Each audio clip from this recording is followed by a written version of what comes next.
Estás escuchando The Makers. Hola, ¿qué tal? Bienvenidos y bienvenidas a un nuevo episodio de The Makers. Y bienvenidas, claro que sí, a un nuevo episodio de The Makers. Sé que nos extrañaban, sé que nos tomamos un tiempito, que estábamos trabajando en esa nueva temporada que estamos creando.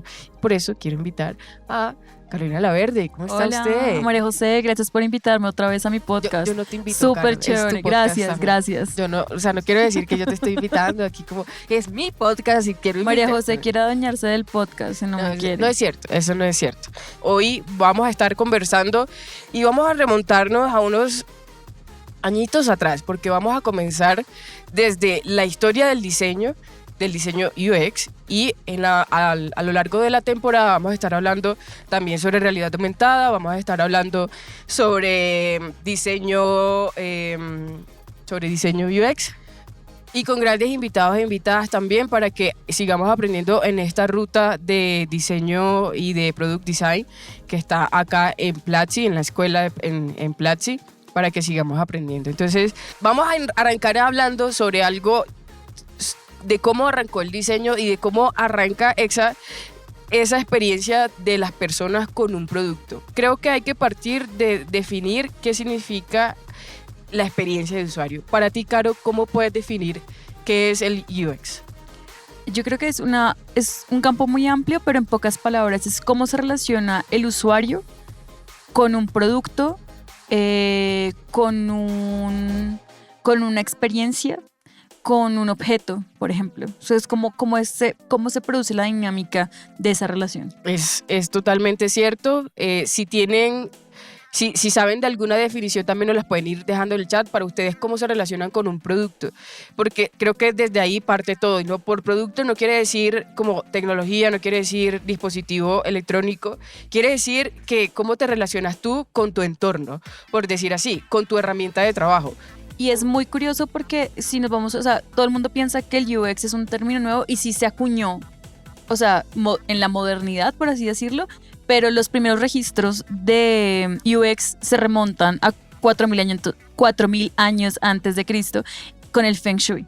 Claro, porque era como la distribución de tu espacio, de cómo es tu entorno. Ahora puede que yo me esté equivocando, pero creo que parte de ahí, de cómo estaba distribuido tu entorno, con cómo te relacionabas y qué era lo que tú estabas sintiendo en tu espacio, digamos, en tu casa. Claro, entonces como el Feng Shui lo que proponía era como en un punto era cómo hacías fluir mejor la energía, también los recorridos de tu casa, como estuviera bien distribuida. Entonces, si ven, no es una cuestión como digital o mega tecnológica, sino que empezó, o los primeros usos es como, ¿cómo hago que esta experiencia de habitar un espacio sea mucho más eficiente, que no me tropiece con una mesa, que la puerta me abra bien, o que, por ejemplo, no sé, si me acuesto la luz no me dé en toda la cara y me despierte? Como que esas pequeñas cosas empezaron a crear cómo puedo experimentar yo mejor un lugar. Y no solo eso, como lo primero estuvo el Feng Shui y luego 500 años antes de Cristo estuvieron los griegos y la ergonomía. Entonces se preguntarán, ¿pero por qué la ergonomía? La ergonomía es la relación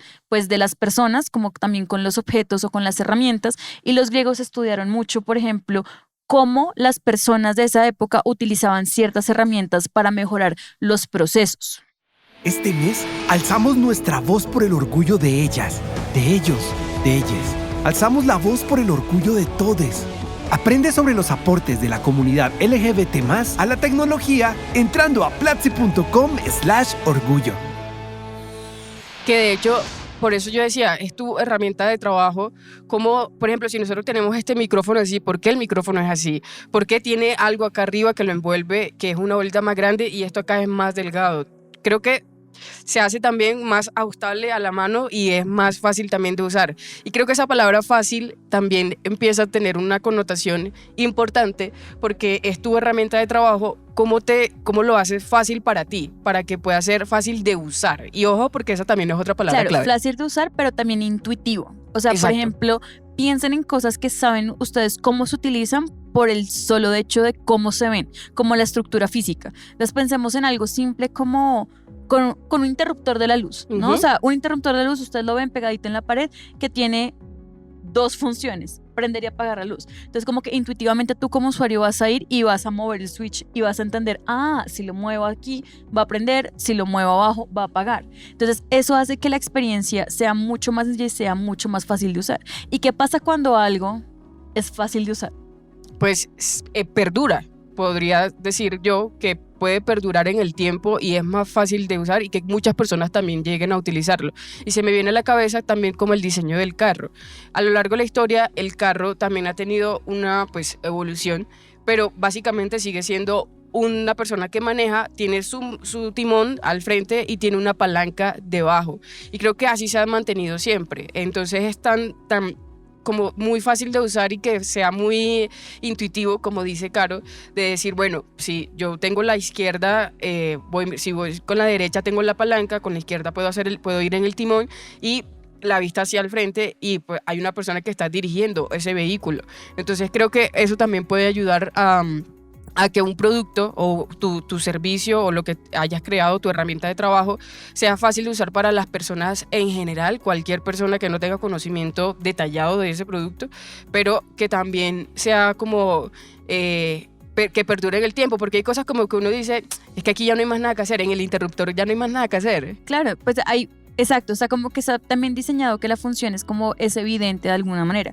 Pero, por ejemplo, hablando de los carros, esto no solo se remonta, por ejemplo, se remonta o habla únicamente de objetos, sino también de experiencias. Y, por ejemplo, a principios del siglo XX, Frederick Winslow, que fue un ingeniero, lo que hizo fue investigar mucho cómo hacer que los espacios de trabajo fueran más eficientes, ¿no? Entonces podríamos ver esto, por ejemplo, al día de hoy, de cómo, por ejemplo, es un flujo de trabajo de una persona en un banco. O sea, por ejemplo, mira tu mesa también, que también son objetos, pero como cuál es el flujo de tu día y cómo haces que experiencia de trabajar sea mucho más fluida. Entonces, por ejemplo, tienes que tener buena iluminación y tienes que estar hidratado y tienes que tener los objetos que un necesitas respaldar, cerca, una un silla respaldar, o sea, como por eso que es descanse importante. brazos, que descanse Exacto, pies. y tienes que tener pausas activas. Entonces, no solamente se trata, por ejemplo, de, bueno, voy a crear un carro que se maneja así y permanece en el tiempo, sino también cómo creo rutinas. Bueno, aunque a este man en algún punto le criticaron mucho porque pues hizo unos sistemas como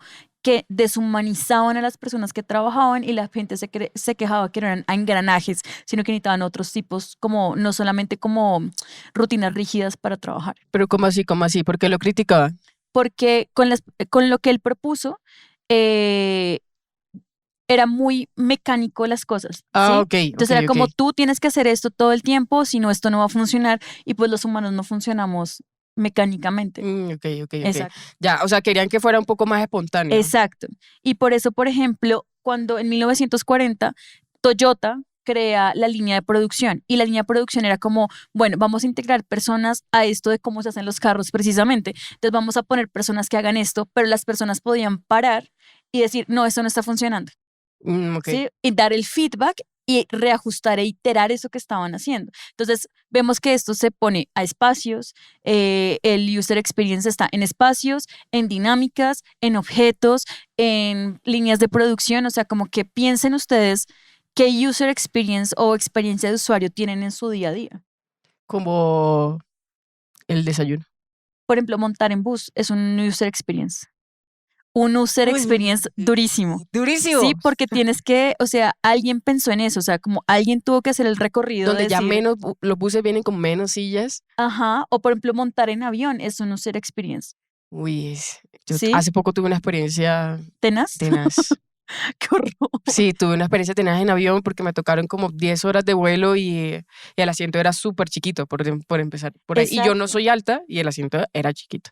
Entonces piensen en todos los posibles user experience, por ejemplo, no sé, manejar un microondas es un user experience, que ustedes entren a Instagram y suban una foto es un user experience y fue algo que a través de métodos de diseño fue como listo, ¿cómo hacemos que subir una foto a Instagram sea súper fácil?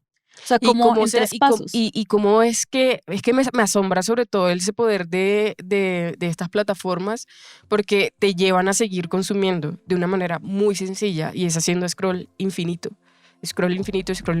a que no te salgas de ahí. Entonces, estas plataformas como Instagram, TikTok, Facebook siempre te llevan y Twitter también te llevan como a que sea muy fácil para ti ingresar registrarte sobre todo, y que cuando ya estés adentro pases horas y horas Claro, y horas. y no solamente eso, cuando una plataforma tiene un gran user experience, porque esto no es como que aparezca de la nada y digan como, ay, sí, yo voy a poner esto acá. O sea, todo eso está pensado. El color del corazoncito del like de Instagram está Uy, los pensado. colores me O sea, parecen las vitales. paletas de colores son Claro. impresionantes y por eso también está como el modo oscuro, como un montón de cosas, pero todo lo que ustedes con lo que interactúan digitalmente está pensado por un equipo, hay un equipo detrás, hay unas investigaciones detrás y por ejemplo muchas de las aplicaciones que usamos el día a día en User Experience también compiten por nuestra atención.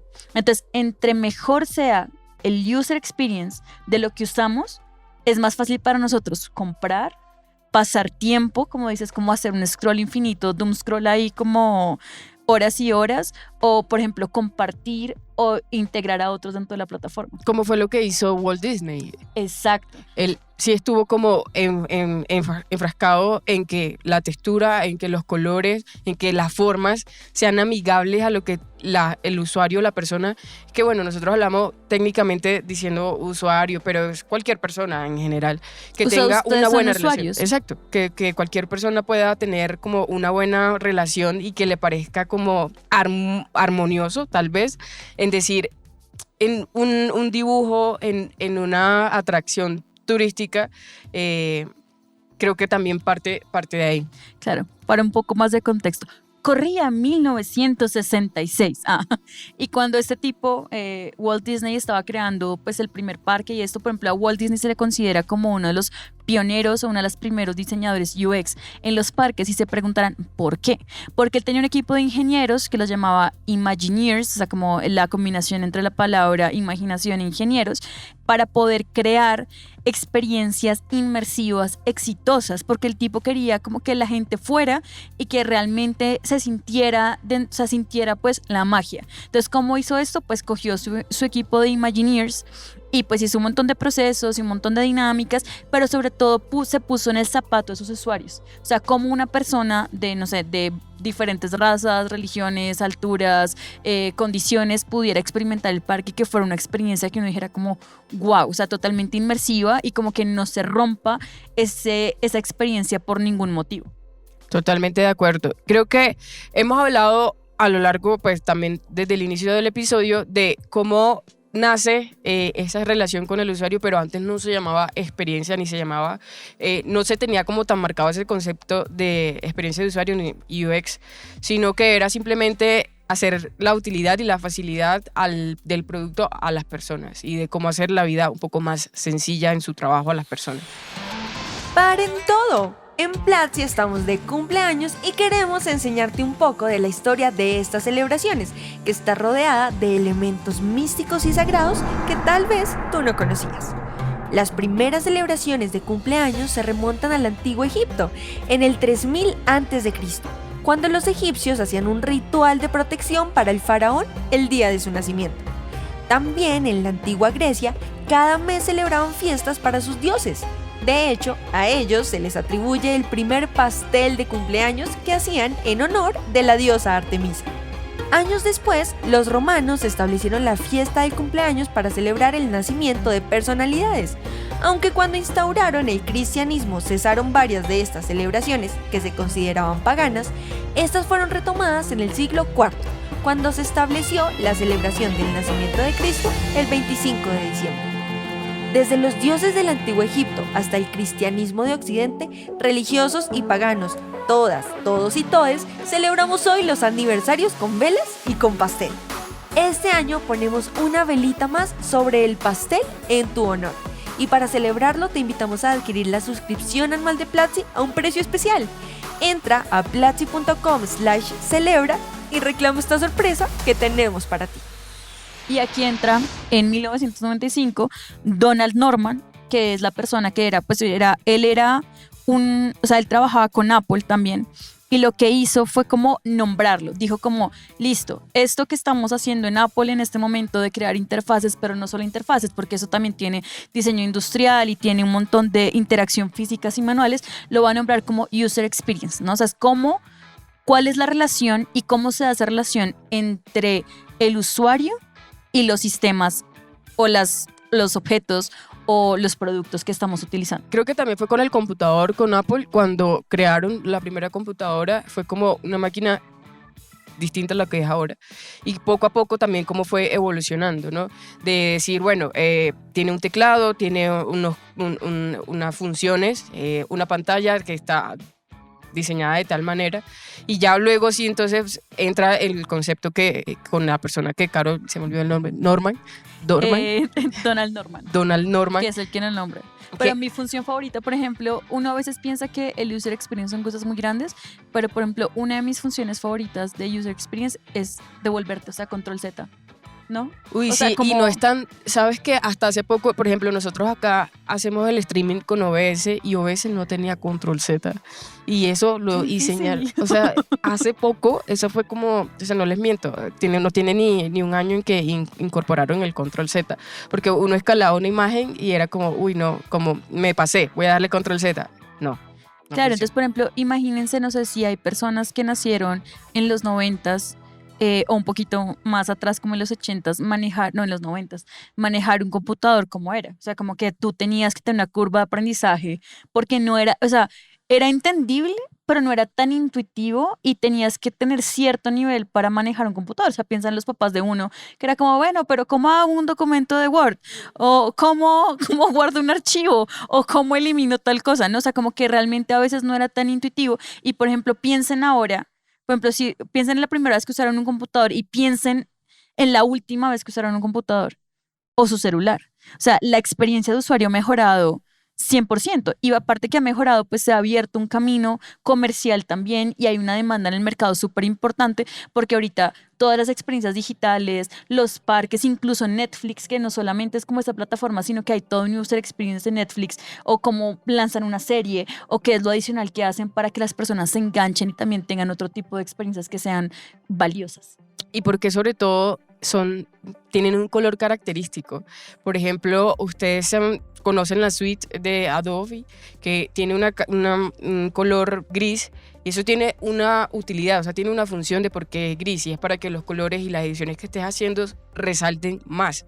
Por eso siempre son grises. Entonces, fíjense, o sea, nosotros ahora la estamos poniendo a un tema actual de nuestro día a día, pero cómo ha venido evolucionando esa relación del producto, de lo que de lo que hacían las personas día a día. Del estudio de usuarios. Del estudio de usuarios. De cómo, quién es mi usuario, porque antes se diseñaba en general. O sea, era como, esto es un solo producto y al que le sirvió y al que no, pues se jodió, ¿no? Un poco así. Y ahorita, por ejemplo, si tú piensas, no sé, nada más mirar los settings de tu celular y, por ejemplo, cuadrar el tamaño de la tipografía o el esquema de color que tú prefieres, o por ejemplo si tienes en inglés colorblind, que no puedes ver colores específicos. Daltónico, gracias, porque se me olvidan estas palabras. Cuando eres daltónico y puedes también tener un setting especial para sentirte incluido en eso también es usual. ¿Te acuerdas que grabamos un episodio así? Ajá. Que grabamos Vayan un episodio. Y lo escuchan. Vayan. Uy, sí. Eso fue un bonito episodio que hablamos sobre el diseño inclusivo. El diseño inclusivo. Ay, sí, fue el diseño inclusivo. Y hablamos con una persona que tenía esa condición de no podía ver todos los colores y era diseñador gráfico. Un gran diseñador. Divino. Director de un estudio de diseño. Nos hacen un update que es director de un estudio de diseño. Así que vayan a escucharlo, por ahí también lo pueden encontrar. Pueden ir a platzi.com/makerspodcast y ahí van a encontrar toda la lista de los episodios que hemos hecho. Pero también, si quieren seguir estudiando, si quieren seguir aprendiendo sobre la historia del diseño, sobre product design, pueden ir a platzi.com/historia del diseño. Allí van a encontrar una clase que es exclusivamente, solamente para ustedes, abierta, para que vayan, estudien y nada más tienen que, con un solo clic, o sea, escriben platzi.com/historia del diseño y enseguida van a tomar una clase que está abierta. Y hablando, pues, Platzi obviamente tiene todo un learning path sobre product design y que tienes que aprender, o sea, como qué tienes que hacer si quieres aprender a ser un diseñador UX, pues hay varias cosas, o sea, como que tienes que aprender a maquetar, a diseñar layouts, a entender a tu usuario, que es súper clave. Entonces, ahí hay un montón de cursos para empezar que son muy, muy buenos para que se animen y entiendan. Y, por ejemplo, dirán, ¿y para qué industria se aplica esto? para todas o casi todas. Imagínense, por ejemplo, en los hospitales necesitan user experience, en las cosas digitales necesitan user experience, en los flujos de la ciudad necesitan user experience, o sea, en todos los lugares, y más es que estamos en un mundo donde compiten nuevamente por nuestra atención y nuestro tiempo y nuestro dinero. Cuando tú tienes un buen user experience aplicado, no sé, a la entrada de un edificio, en las compras, por eso, por ejemplo, Amazon cuando hizo su tienda, que no tenías que pagar, sino que escaneabas los productos y como que te descontaba y eliminaba muchos pasos. Claro, ¿no? para hacerte la cosa más fácil y que sigas comprando. Exacto. Entonces, entre más le facilites al usuario poder, no sé, cumplir el objetivo que tú quieres que cumpla, o sea, comprar un objeto, comprar un servicio, acceder a algún lugar, pues va a ser mucho más fácil y va a ser mucho más ventajoso para ti. Entonces, todo, o casi todo, porque no hay que generalizar, casi todo necesita user experience. Me sorprende también el uso de las tarjetas de créditos. Todas tienen un tamaño específico y también tienen su utilidad de por qué tienen ese tamaño específico. Entonces es la proporción áurea y es para que quepa también en tu mano. Entonces imagínense una tarjeta de crédito enorme, es como, uy no, esta no me lo va a llevar. Exacto.